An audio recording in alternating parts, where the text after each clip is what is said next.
On va parler un petit peu, on va parler sur la paracha de Ré, un Nekuda qui est très important.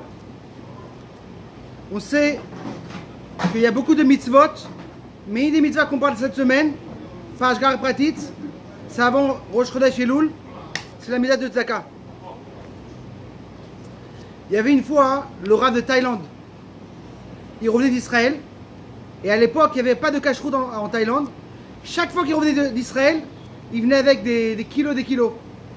Et quand il va pour peser les valises, il est arrivé à 350 kilos. Et il ne savait pas quoi faire. À l'époque, c'était très cher, chaque kilo. Tout d'un coup, il y a une femme qui le voit. Il dit: ah, t'es le Rav de Thaïlande. Elle est partie parler avec le Menaël. Elle dit: écoute-moi, pour Rabat Thaïlande, passez sur mon compte. Sur nous, Et quand il me fait monter les valises, le Rav dit: écoute-moi, un jour, je veux te rendre. Tu m'as fait une tova, je vais te rendre cette tova. 2 ans après, il rencontre cette madame. Elle vient en Thaïlande. Et là-bas, il y a un minag en Thaïlande, c'est qu'à dans la Saouda, chacun raconte une histoire.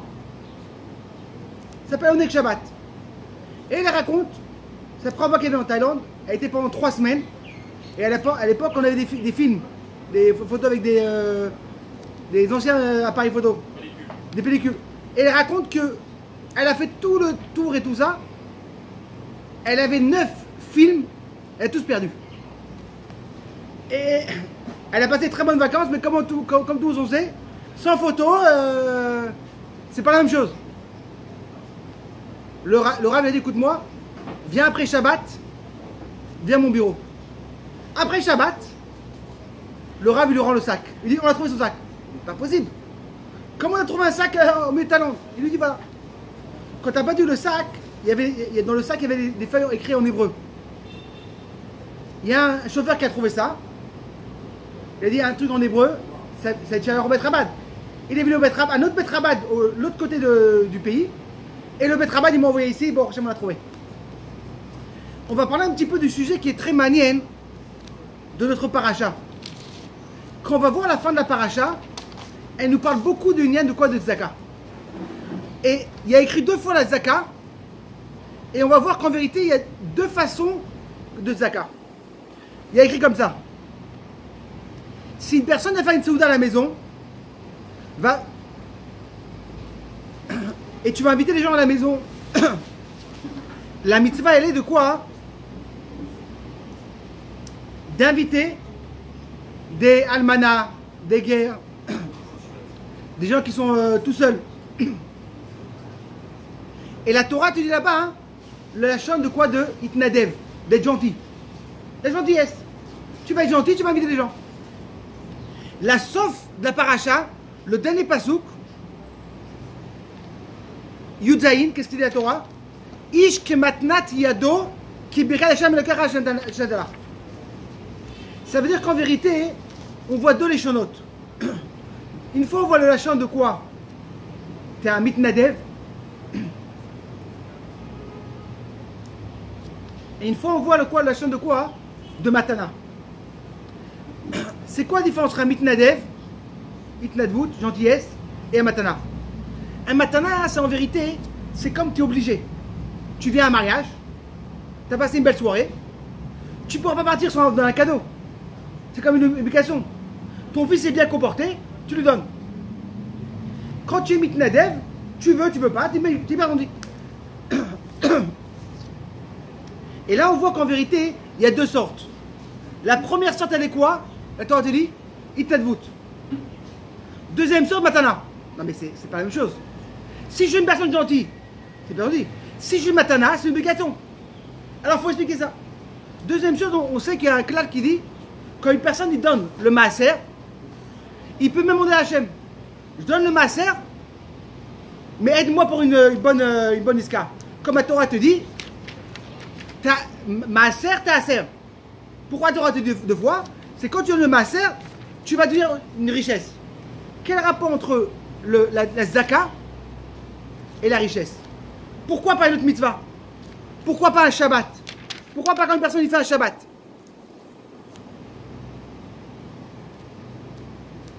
Il faut savoir une chose, d'où ça vient la première fois qu'on parle de maaser. La première fois qu'on parle de Maaser dans la Torah, c'est quoi?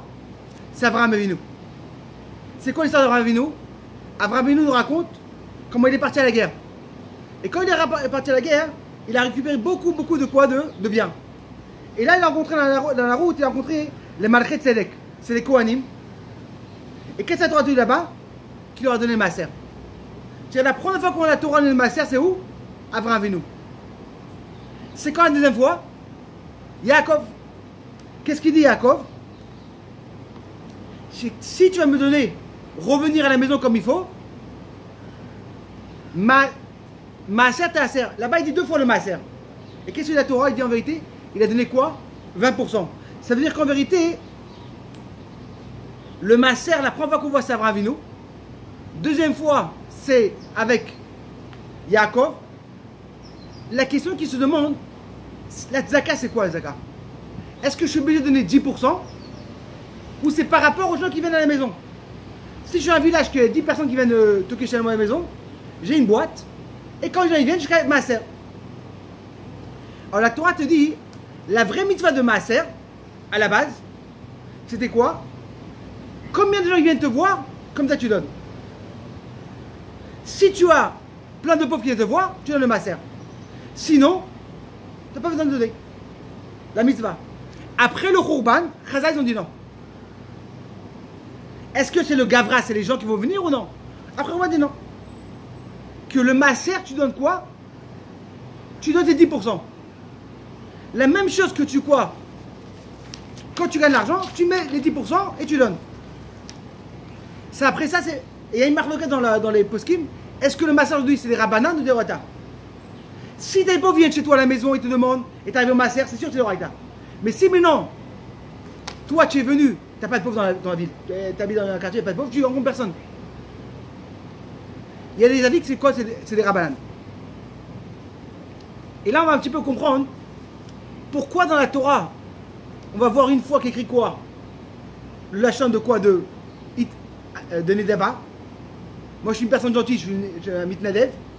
Et une autre fois, le Hélène de quoi? Du Rio, de Matana. Il y a une très belle histoire avec le Rav de Tapka. C'était une ville en Pauline. Et lui, on sait qu'il aidait beaucoup aux gens de pauvres et tout ça. Il y avait une fois une personne qui venait chez lui et dit Rav, écoute-moi, malheureusement, j'ai pas réussi dans la vie. Je suis à Massaf pas bien. Et je dois marier ma fille. Pendant des années, j'ai pas réussi à marier ma fille parce que j'étais vraiment pauvre. Et à la fin, j'ai dit quoi? Les Khatrila arrivèrent. Quand on a signé le papier ensemble, j'ai pris sur moi le mariage, aider le Khatan, mais la vérité, j'ai pas. Et Rav, est-ce que tu peux m'aider? Le Rav dit écoute-moi, c'est une très grande somme. Va chez Reb Shimon, c'est une personne très riche, demande-lui 300 roubles. C'est une très grande somme. Ok, le Khazin, il a donné un papier avec un shtar, il arrive chez Reb Shimon. Reb Shimon dit écoute-moi, je m'excuse, hein. 300 roubles, c'est je sais pas, comme tu dis, 10 000 euros, 20 000 euros. Il dit écoute-moi, même moi, j'ai pas acheté une nouvelle voiture, il n'y a pas de truc, je peux pas donner. Prends peut-être 15 roubles, 20 roubles. Il dit non, le rabbi a dit 300 roubles. Et tu sais quoi? Prends 100 roubles et rentre à la maison. Je peux pas donner plus. Il revient chez le rabbi. Le rabbi dit va chez Rabbi Yaakov. Chez Yaakov va lui demander 200 roubles. Il arrive chez Rabbi Yaakov et il voit une maison très simple. Il rentre chez lui et tout. C'est pas possible. Yaakov il dit écoute-moi, moi j'ai pas 200 roubles. Mais ce soir, je parle avec tous mes copains, on va trouver cet argent. Si le rabbi l'a demandé, on va trouver. Il donne de lui-même presque 100 roubles et il va voir. Le lendemain, il donne 200 roubles. La personne qui était Reb Shimon, malheureusement, ses affaires ils ont baissé. Chaque qui vraiment, il arrivait à Matzaf, même pas de quoi manger à la maison. Et il a compris c'est quoi? C'est la kpeda du rabbi. Énervé et tout. Il arrive à la ville va voir le Rav Yaakov. Et il rentre chez lui et il dit Rabbi, je sais pas je suis sûr que c'est à cause de ta kpeda tu m'as envoyé quelqu'un donner 300 roubles, mais je ne pouvais pas donner. Qu'est-ce qu'il a dit? Je vais te prendre une Torah. Dites Torah. Ils sont partis là-bas, ils ont des 3 rabbinim. Et il dit écoutez-moi, moi pour Hachem, j'ai réussi dans toute ma vie dans mes affaires. Et malheureusement, le rabbi m'a demandé de faire une tourma, j'ai pas réussi à donner.